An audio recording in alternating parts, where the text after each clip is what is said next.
सुवटा खाली रह गया, सुवटा कहते तोते को, पार पहुंचा नाही, ऐसे राम राम प्राणी कहें वो जम की नगरी जाही। जिसके अंदर कसकने ऊपर तो मंत्र जाप करते हैं, कहते हैं वो सूट तोते की तरह रटला रहे हैं।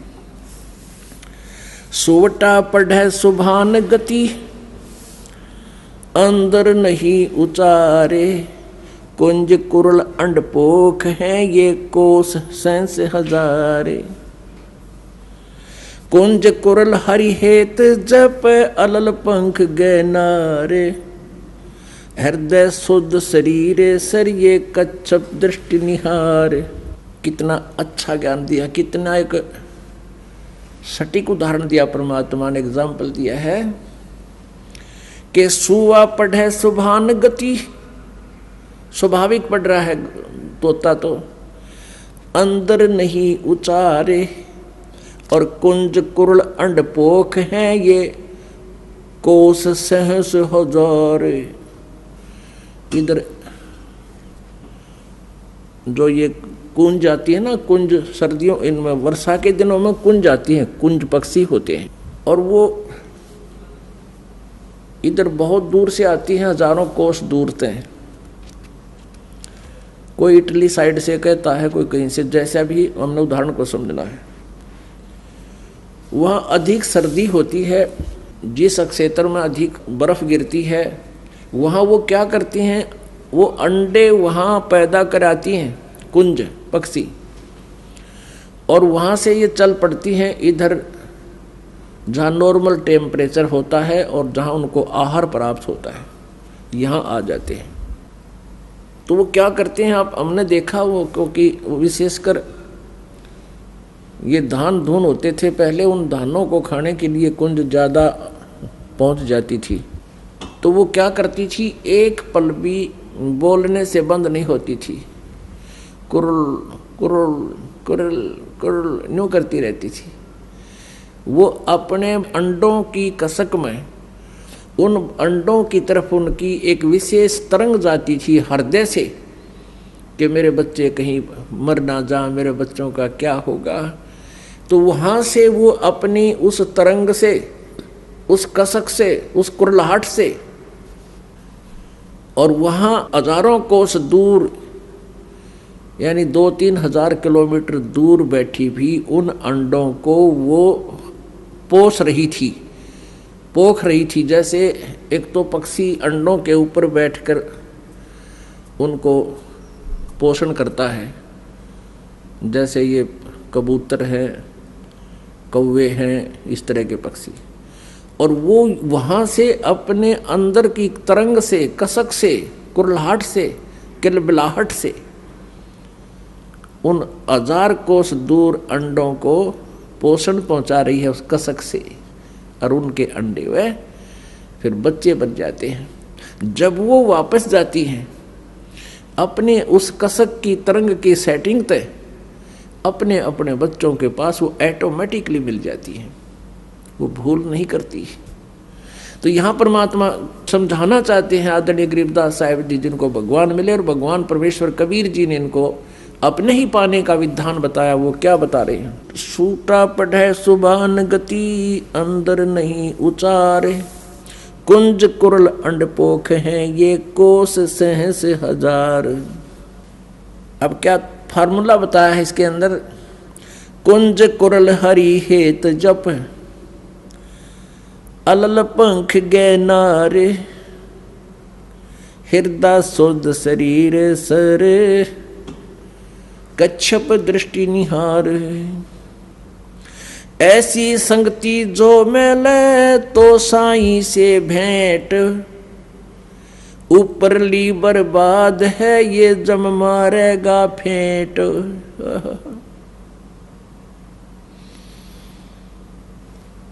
ऐसे यदि आप परमात्मा को याद करते हो तो आपकी सफल होगी, आपका साईं परमात्मा से भेंट माने साक्षात्कार होगा। कुंज कुरल हरि हेत जप, अलल पंख गैनारे, हृदय शुद्ध शरीर सरन्यो कच्छप दृष्ट निहारे।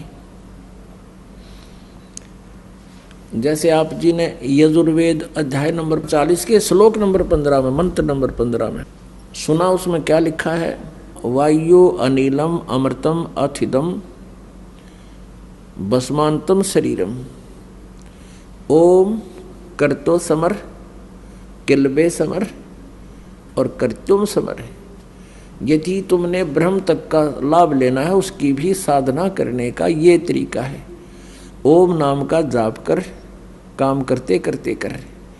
और किलबे माने किलबिलाहट के साथ, विशेष कसक के साथ, जैसे कुंज पक्षी अपने बच्चों की एक पल भी याद नहीं भूलता और हृदय से याद करता है, कुरुल कुरुल, यानी विशेष किलबिलाहट से, विशेष कसक के साथ। किलबे माने ऐसे ढंग से जाप कर जैसे कुंज पक्षी अपने बच्चों को, अंडों को याद करता है कुरलाहट से, अंदर की कसक से, उसको किलबे बोलते हैं।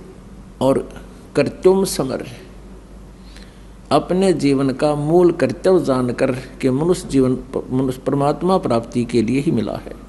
ऐसे भगवान जब, तो तब कैसे होगा? ऐसी संगति जय मिले तो साईं से भेंट, ऊपरली बर्बाद है जब मारेगा फेंट। ऐसे जब तुम साधना करोगे इसी कसक के साथ, तो परमात्मा का साक्षात्कार होगा। और ऊपरली बर्बाद है, ऊपर आठ माला फेर दी, कहते परमात्मा कहते वो अच्छी बात है, अगर उसमें मंत्र में ध्यान रहा है तो वो सफल है। नहीं तो परमात्मा कहते हैं जीव या तो मुख में परे फिरे और माला फिरे कर्मा ही, कर्मा ने हाथ में, और मनुआ तो चौं दिस फिरे, ये तो सिमरना ही। विशेष कसक के साथ कहते तब परमात्मा मिलेगा। फिर और उदाहरण दिया है कि हृदय शुद्ध शरीर सर, सच्ची आत्मा ते सच्चे हृदय से, और ऐसे ध्यान लगा, ऐसे या उसको, जैसे ये कछुए जो होते हैं, कछुए तालाबों में रहते हैं, ये क्या करते हैं कि बाहर झाड़ियों में अंडे उत्पन्न कराते हैं। जो तालाब के आसपास झाड़ियाँ होती थी उनमें जाकर अंडे उत्पन्न कराते हैं और फिर रहते हैं जल में। तो अपने उन बाहर झाड़ियों में रखे अंडों का पोषण वो अपनी दृष्टि से करते हैं, बाहर से, जल के अंदर से। आपने देखा होगा ये कछुए, हमने खूब देखे जोड़ा पर तालाबों में, गामा में, तो नू इतनी गर्दन काट दिया करो नू बाहर न, और नू देखते रहा, और एक टक काफ़ी देर तक देखा हमने, कोई मिनट तक वो नू ऐसे एक टक देखते रहते हैं। वो उन अंडों को ऐसे ध्यान से पोषण दे रहे हैं। तो ये हमारा मेडिटेशन है कि जैसे आपकी आंखें खुली हैं, आप बैठे हो, मंत्र कर रहे हो, जब आप सारनाम का जाप करते हो तो आपका मेडिटेशन साथ में चलता है। ये विधि हम उसको उपदेश देते समय बताते हैं। तो हमारा, जैसे हम यहाँ बैठे हैं और हमारा ध्यान उस सतलोक में है कि हम यहाँ नहीं रहेंगे, हमारा लोक यहाँ नहीं है, हम सतलोक में जाएंगे। जैसे एक अलल पक्षी होता है, उसको अनल पक्षी भी बोलते। अनल, अनल माने वायु होती है, अनिल, और वायु में विचरने वाला वो पक्षी होता है। अब बहुत से पक्षी ऐसे हैं, बहुत से ऐसे जानवर भी हैं जिनकी जाति नष्ट हो गई है। सदग्रंथों में एक ऐसे पक्षी का विवरण आता है कि वो अलल पक्ष कहलाता था, अलल पंखी पक्षी। वो वायु में रहता, ऊपर, बहुत ऊपर के स्थान पर है, और वो ऊपर से ही अंडे छोड़ देती है। मादा अलल अंडे भगवान का वाला छोड़ देती है, ऊपर से अंडे वायु में ही, वो आकाश में अंडे पैदा कर देती है। और वो कहाँ करती है? जहाँ केले के वन होते थे, वन, ऐसे कीड़े फंसे रहते थे एक दूसरे में, तो वो उस स्थान का उनको आइडिया होता था, उसी के आसपास वो घूमते रहते थे। उसी केले के वन के ऊपर वो अपना उनको आइडिया होता था, वहीं रहती थी। वहाँ से अंडे छोड़ देते थे, भगवान वाला है। और वो अंडा अच्छा भारी होता था, न इतना बड़ा 4-5 किलो का, और ऊपर से आता गड़ गड़ गड़ करता हुआ, और आते ही वो केलों के वृक्षों पर गिरता हुआ उनके पेड़ों को तोड़ता तोड़ता फिर जमीन पर जाकर गिरकर गद से फूट जाता। अब वायु की घर्षण से, गर्मी से वो पक लेता, उसमें बच्चा बन जाता, और एकदम जब सीधा आकर धरती पर गिर जाए तो बच्चा भी मर जावे। वो केलों के पत्तों पर, ऐसे उलझे हुए पत्तों पर गिरता, जोर से उनको तोड़ता हुआ, यानी उसकी गति कम हो जाती, स्पीड कम हो जाती, और फिर गिरते ही फूट जाता। फिर वो पक्षी, छोटा बच्चा, वहाँ के अन्य पक्षियों में रहता है, उनके साथ मित्रता रखता है और खाता पीता भी है। लेकिन उसके हृदय से इस बात की भूल नहीं गिरती, ये भूल नहीं पड़ती कि मेरा ये ठिकाना नहीं है। उसको हरदम याद रहता है कि ये मेरा स्थान नहीं है, ये मेरा परिवार नहीं है, मेरा परिवार ऊपर है। परमात्मा की दी हुई इसमें एक ऐसा गुण होता है, तो वो पल पल उस माता पिता के लोक में जाने का वो प्रयत्न करता है, उड़ना सीखता है। जब वो खूब उड़ना सीख लेता है तो उसका वहाँ के मित्रों में कोई मेल नहीं रहता, वहाँ के पक्षियों में उसका कोई लिंक नहीं रहता, लेकिन जब तक रहता तब तक उनसे खूब प्यार से रहता है। तो चलते समय वो क्या करता है, जब खूब उड़कर देख लेता ऊपर तक, तो इतना भारी पक्षी बताया है कि चलते समय वो 5 हाथियों को उठा ले जाता था अपने पंजों में फंसा के। अपनी आत्मा देख, हमने इस बात पे नहीं जाना है कि ऐसा कैसे था और कैसे था, ये तो हमारी जो सोच है वह जीव वाली है, और हमने सिर्फ ज्ञान से लिंक रखना है। कहने का भाव ये है कि हम यहाँ आकर गिर गए, ये हमारा लोक नहीं है। अब परमात्मा को पाने के लिए हमने उस अलल पक्षी के अंडे बच्चे की तरह यह सुरती हटानी नहीं चाहिए कि मेरा परिवार वहाँ है, यहाँ नहीं है। जब तक हमारा संसार में संपर्क है, सबसे प्यार से रहें, और जब हम भक्ति करके दृढ़ हो जाएंगे, खूब भक्ति कमाई हमारी हो जाएगी, तब हम अपने ऑटोमेटिकली सीधे इस भक्ति को लेकर अपने सतलोक चले जाएंगे। अब इसको कहा है कुंज कुरल हरि हेत जप, अलल पंख गए नारे। अलल पंख, अब इसमें एक पंक्ति में परमात्मा की अमरवाणी में 3 एग्जाम्पल दे दिए हैं। कुंज कुरल हरि हेत जप, कुंज जैसे कुरलाहट से, कलबलाहट से, किलवे समर, हरि हेत जप, परमात्मा को प्यार से, ऐसे कसक से जप। और अलल पंख गए नारे, उस अलल पक्ष की तरह तरह डगमग ना हो, पहाड़ की तरह अडिग इरादा रहे, वो अपने माता पिता के पास जाने का, सतलोक में जाने का। हृदय सोद शरीर सर, कच्छप दृष्ट निहार। इस हृदय रूपी, शरीर रूपी सरोवर में शुद्ध हृदय से, और कच्छप दृष्टि निहार, जैसे कछुआ देखता रहता है, एक टक भी उसे दृष्टि नहीं हटाता, ऐसे ही आप जी का जो सूक्ष्म मेडिटेशन ध्यान है, हमारा सूक्ष्म ध्यान कैसा है?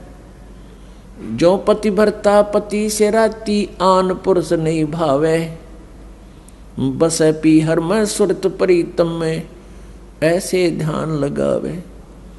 जैसे लड़की का विवाह हो जाता है, अपने मायके आ जाती है, लेकिन उसका अपने पति के प्रति वहाँ रहते हुए मौन रहती है, जिक्र भी नहीं करती।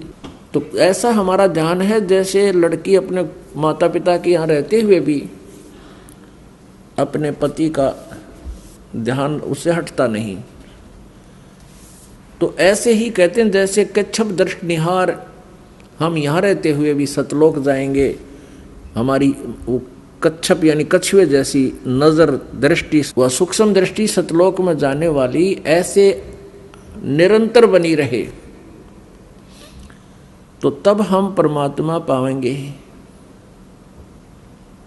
ऐसी संगति जो मिले तो साईं से भेंट, यदि ऐसा कोई संत मिले, ऐसी संगत वाला संत मिले, ये मार्गदर्शन करने वाला मिले, तो भगवान प्राप्ति होगी, परमात्मा का साक्षात्कार होगा। और ऊपरली बर्बाद है जब मारेगा फेंट, यानी जैसे ऐसी कसक नहीं है और साधना भी कर रहे हो तो काल तुम्हारे ऊपर कभी भी अटैक कर सकता है। जैसे सूरज के आगे बदरा ऐसे कर्म छयारे, प्रेम की पवन कर चुत मंजन जुल्क तेज नयारे। अपने आत्मा ज्ञान से और इस भक्ति के साधना से, सत साधना से आपके हृदय में एक विनम्रता आवेगी, एक विशेष प्रेम जागेगा भगवान का। और वो उस प्रेम की दशा बहुत अजीबोगरीब होती है। परमात्मा कहते हैं प्रेम छुपाया ना छुपे, जागट प्रगट हो, मुक्त चाहे बोला नहीं पर नैन देते हैं रो। जब आप परमात्मा की हम कोई कथा सुना है, कभी ऐसी कोई चर्चा चलती है, तो आंखों में ऑटोमेटिकली आंसू आ जाती है। तो समझो आपकी भक्ति यानी वो प्रेम की पवन स्टार्ट होगी है और परमात्मा अवश्य मिलेंगे। बोलो सतगुरुदेव।